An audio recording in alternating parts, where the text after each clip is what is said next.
বাংলাদেশি বিচারকদের ভারত সফর বাতিল করে দিল ইউনূস সরকার। 50 জন বিচারকের ভারত সফর বাতিল। ভোপালে জুডিশিয়াল একাডেমিতে প্রশিক্ষণ কর্মসূচিতে আসছেন না বাংলাদেশি বিচারকরা। আগে অনুমতি দিয়েও এখন বিচারকদের ভারত সফরের অনুমতি প্রত্যাহার করে নিল ইউনূস সরকার। বিচারকদের ভারত সফরের অনুমতি প্রত্যাহার বাংলাদেশের আইন ও সংসদ বিষয়ক মন্ত্রকের।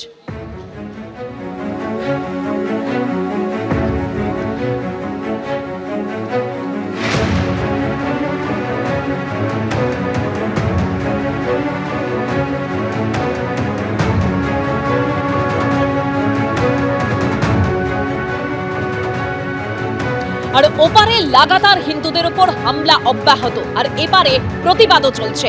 দুর্গানগরে সমাবেশ প্রতিবাদে, যেভাবে বাংলাদেশে অত্যাচারিত হিন্দুরা, তার জন্য এরই প্রতিবাদে দুর্গানগরে সমাবেশ। দুর্গানগরে নিখিল ভারত বাঙালি সমন্বয় সমিতির সম্মেলনে সামিল ব্রিটেনের লেবার পার্টির কাউন্সিলর পুষ্পিতা গুপ্ত, সামিল বিশ্বের বিভিন্ন প্রান্তে থাকা বিশিষ্ট বাঙালিরাও।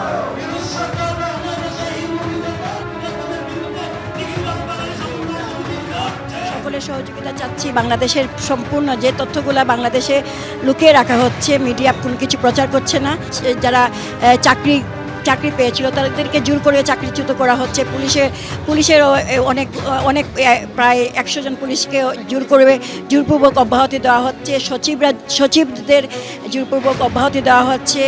তারপরে একদম বাংলাদেশের যারা শিক্ষকতায় আছেন, ইউনিভার্সিটি লেভেলে শিক্ষকতায় আছেন, বুদ্ধিজীবীরা রয়েছেন, তাদের গলায় জুতার মালা পরানো হচ্ছে, জোর করে তাদেরকে রিজাইন করানো হচ্ছে। এমনকি মুক্তিযোদ্ধার গলায়ও জুতার মালা পরানো হয়েছে।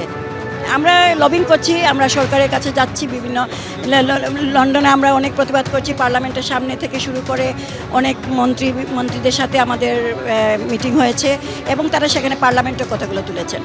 বাংলাদেশে হিন্দু সহ অন্যান্য সংখ্যালঘুদের উপর যে নির্যাতন নিপীড়ন চলছে, নারী ধর্ষণ চলছে, ঘর জ্বালিয়ে দেওয়া হচ্ছে, মন্দির ভেঙে দেওয়া হচ্ছে, চাকরি থেকে বরখাস্ত করা হচ্ছে, আর্থিকভাবে তাদের পঙ্গু করা হচ্ছে, তাদের হিন্দু শূন্য বাংলাদেশ করার যে ষড়যন্ত্র, তার প্রতিবাদে আমরা এখানে তীব্র ধিক্কার জানালাম।